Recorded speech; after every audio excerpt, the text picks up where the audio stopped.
So those that know me know that I am a very passionate Manc, and as a result of me being a Manc, it means I am a very passionate England fan. Now, as a result of being an England fan, the team that concern me most in my group are most obviously Belgium, because they are the best squad in my opinion in the group, and they should top this group, but they might not. Now, this is being recorded before the Panama game. So, knowing England, we could truly fuck it up. We could. It's England. Like, if you ask me, at the World Cup, someone said to me, what's a successful World Cup? My response was getting out of the group, because previous tournaments go that way. However, I think there might be something different with this team. Tunisia, I thought we were going to draw that game. Harry Kane gets a late equaliser. People absolutely had a go at him, saying he didn't deserve man of the match. He was terrible. He was this, he was that. But he did his job. He scored 2 goals. Then it got me thinking, let's see Belgium again. Because Belgium only beat Panama 3-0. And I'm thinking, I think it was. It might be wrong now, but I think it was 3-0. And it got me thinking, well, maybe Panama are, well, maybe Belgium aren't as good as we thought. But tactically, they were, because they beat Tunisia today 5-2. This is being recorded the day of Tunisians games.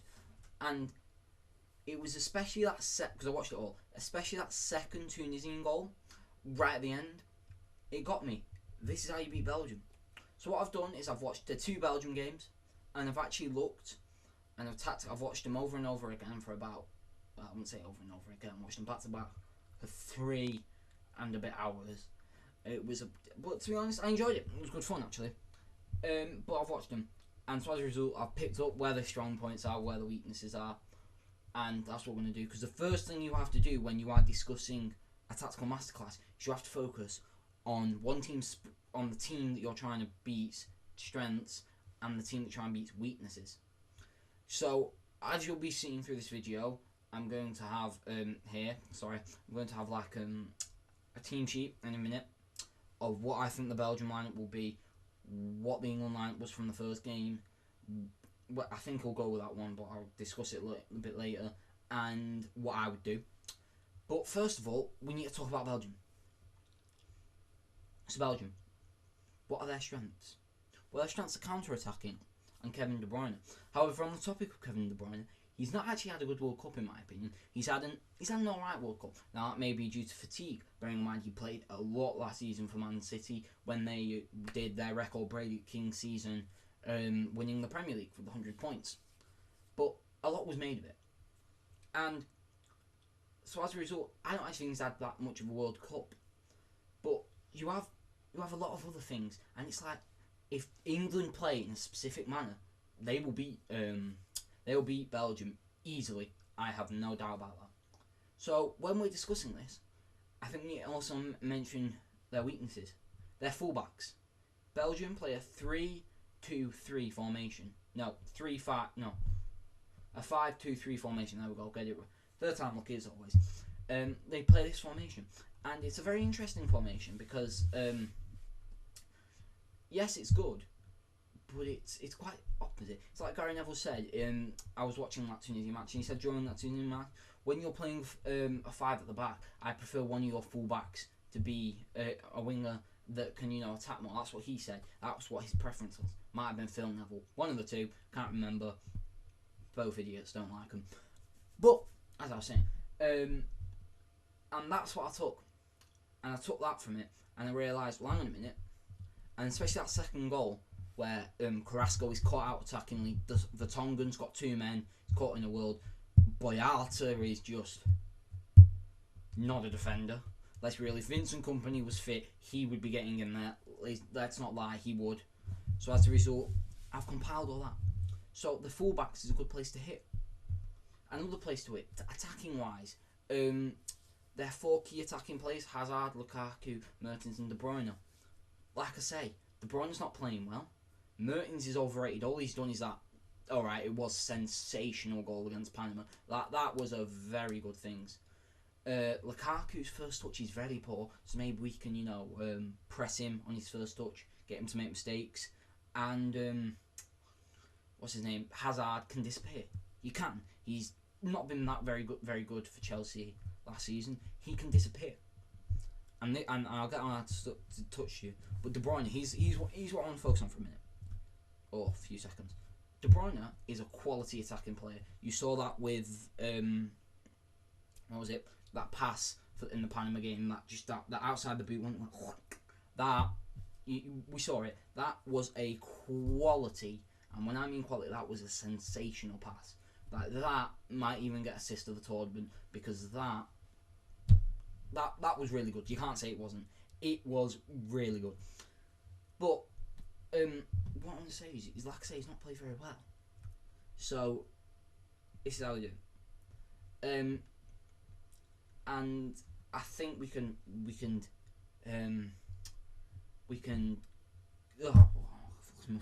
I think we can target it. I think we'll be fine. Right. Now on England. England in the last game, very good against Tunisia, 1-2-1. Me and my mother were actually passionately watching. It was quite funny. Me and my mother were getting proper stressed. It was quite funny, I thought. But as I say, England were amazing because in the first half, high tempo pressing. The referee was terrible. I won't get on to that because that's not why I'm here. But we were good. And Panama, I'm praying that will be the same. Like I say, it's probably going to go up on the day of the Panama match, before or after. Not sure. Probably be before, hopefully. But this is how it should be done. Okay. Now, what he did in the last game is he played a 5-3-2-1, and he went Pickford in goal.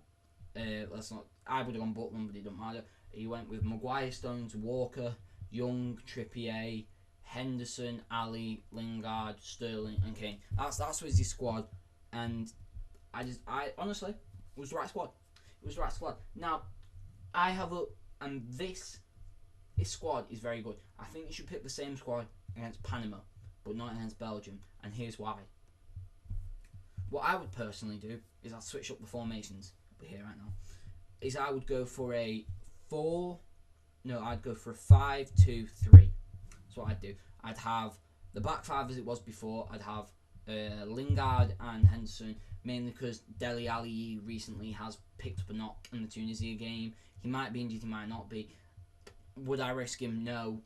Is Lingard better for this job? Yes, he is. I'm sorry. If Dele Alli even was fit, I probably would, in my opinion, choose Lingard over him. That's not me hating Dele Alli. I just think the job that I would assign to Lingard, if it was me, Lingard could do better than Dele Alli. That's just my preference. I think Ali is a better football. Dele Alli is a better football, but that's it. Then I'd go for a 3 up top. I'd go for Rashford on the left. I'd go for Sterling on the right. Not Sterling on the right, yeah. And Kane down the middle. Now, what I would do is I'd have it very interesting, and I'd have, as you can see here, I've got Rashford and Kane, coming in towards Sterling. Because that's what I think should happen. Because if you look at it, if we pin back these fullbacks, they aren't attacking. Because Kevin De Bruyne is good when he has multiple outlets to pass to. When he's got a striker, a winger, another midfielder. That's good for Kevin De Bruyne because he can make them quality passes. Like he did for Belgium against Panama. He had multiple options and he picked one. And it was a sensational pass and Lukaku scored. So what we need to do is we need to restrict that, okay? So immediately, what you're thinking is he's got Carrasco on one wing, you've got Hazard, Lukaku, and Mertens, maybe Witsel as another midfielder, and Meunier. So that's 6 players you could pass to. Well, if we pin the fullbacks back, which is very easily done, because Meunier is actually not that attacking, if we just get Young or Rose, whoever starts, I'm not sure who I'd get them nod. Our left side is very imbalanced. Danny Rose hasn't played all season, and Young keeps cutting in, but that's for Southgate to sort out. That's what I do. Is I'd pin Meunier back because Meunier is not actually that attacking, and if it was done correct, Meunier might even not attack at all because he's a fullback. He's not a winger, is he? He's not like Carrasco that's a winger. He's a fullback. But with Carrasco, I know exactly how to deal with it. What you would see is you'd see 2 things happen. He'd try and go forward and he'd get caught out at the back, or he'd try. Or he'd stay back, and then De Bruyne's not got another passing outlet, and he's a terrible defender, and he wouldn't track his runs because it happened in the Tunisia goal. Because he's not a fullback, he's a winger, like I said. So what I would personally do is I'd target that left side. I would. And I'd get Sterling playing very wide, byline, and I'd get Kane spinning off Vertonghen, getting Sterling to try and put in those passes that he can just, go cross courtois, and it'd be like, I can't describe it, but he'd be like, he'd pass it in and he'd shoot, and I'd get it so he'd target him Vertonghen, and then I'd get Rashford, that's why I've got him coming inside. I'd also have him lining on Boyata in case Kane misses or crosses it and he's there to tap in. Whereas if he's at the left wing, he couldn't be able to do that. But here's what I want to say: if we did that, it's very good. Very good, because I do believe we'd win that. I do believe we'd win using this sort of tactics. But another thing we have to be careful of is Alderweireld, because he's played for Tottenham. Same with Vertonghen actually, but it won't be an issue for Vertonghen if we did it the way we do it. Is Alderweireld would like to come out and play from the back. Now, if we've got Meunier, and if he's pinned back, then Alderweireld might do it. But Meunier might not get pinned back, because the person that we're relying on to pin him back is Ashley Young, and I'm not sure he'd do it. Even though, technically, yes, Ashley Young is the exact same thing as Carrasco, Ashley Young, I reckon, could pin him back. But Alderweireld would still make these runs, because what he does is he kind of makes these runs towards about the halfway line and plays like a diagonal ball towards the left side of the left side of the 18-yard box, and that's what he likes to do, because it's how Tottenham play a bit. So that's what he would like to do. So what if that was to happen? What would have to happen is Rashford, if them sort of things were to happen, would have to be pressing Meunier on Alderweireld, while Kane got Boyata and Vertonghen, and let's be real, Boyata probably sit, so he'd probably only have to focus on Vertonghen. Young would probably take Meunier, Rashford would probably take Alderweireld, and it would slot in like that. Okay? But another thing we have to be wary of is we need Trippier. We need Trippier to also, because we seriously need to overload this right hand side, because this left hand side of Belgium, or our right hand side, because that is where the game will be won. If England target it, we'll win. If England don't target it, we won't win. That's a fact. We just will not win. We won't. I'm saying right now, we will not win. But I know this kind of contradicts what I've just said, but the left-hand side isn't it. There are other issues, and they still have other outlets. Admittedly, if we take out their left-hand side and we target their left-hand side, we'll probably win, or we'll get a draw. But we might not. We might lose, because they still have Kevin De Bruyne, they still have Hazard, they still have Mertens, they still have Lukaku, and they still have Witsel. Because bear in mind, I've just taken out the whole back five, and then 6 if we include the goalkeeper. And that's what I'd have done. Then we're left with attacking mid. Then we're left with the mid. Then we're left with the trouble of the two midfielders, Witsel and De Bruyne. Well, Witsel's a more defensive one. Don't really bother on him. What I do with De Bruyne is this is why 2 is important, because I think 3 would be wasteful, and we could actually have that more attacking player, like a Rashford, who's more of a finisher than, because he's a striker, and Dele Alli is not. Do you know what I mean? That's personally what I go for. And I'd have it. And what I would do is I'd have, when De Bruyne was on the ball, I'd have Henderson or Lingard, maybe even both, pressing him, because we saw it against the United game. I think it was Herrera got told to stick with him, and he didn't do very well. I mean, admittedly, Henderson's not as good as Herrera, and neither is Lingard, so that's why you might have to have 2. But Lingard's very good at pressuring. He's very quick. Henderson's maybe not, but he's still a fantastic footballer. Henderson, he's a very good number 6, in my opinion. Excuse me. He's criminally overrated, and this is a Mank saying this, who hates Liverpool. I do. I'm not gonna lie, I do hate Liverpool, but he's very good, Jordan Henderson. I will say that. Okay, so that's that. That is that taken care of. I can't catch my breath. This has gone on for a lot longer than I expected. I expected it to be like a 5-minute video. It's gone for a lot longer, but you know what I mean. I've got to discuss the tactics. So that's De Bruyne taken care of. We've got a system where he would be he'd be pressured when he gets the ball, left when he's not.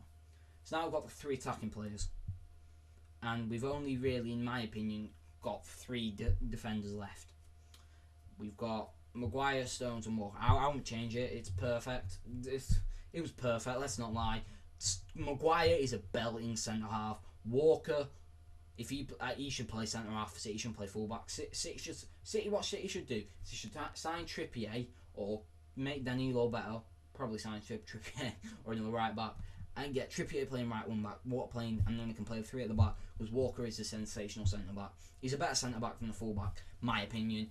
But that's up for other people. I also think the penalty that was given against him was ridiculous. But like I say, won't go into Tunisia's match. What I'll do with Walker is I'd put him on Hazard.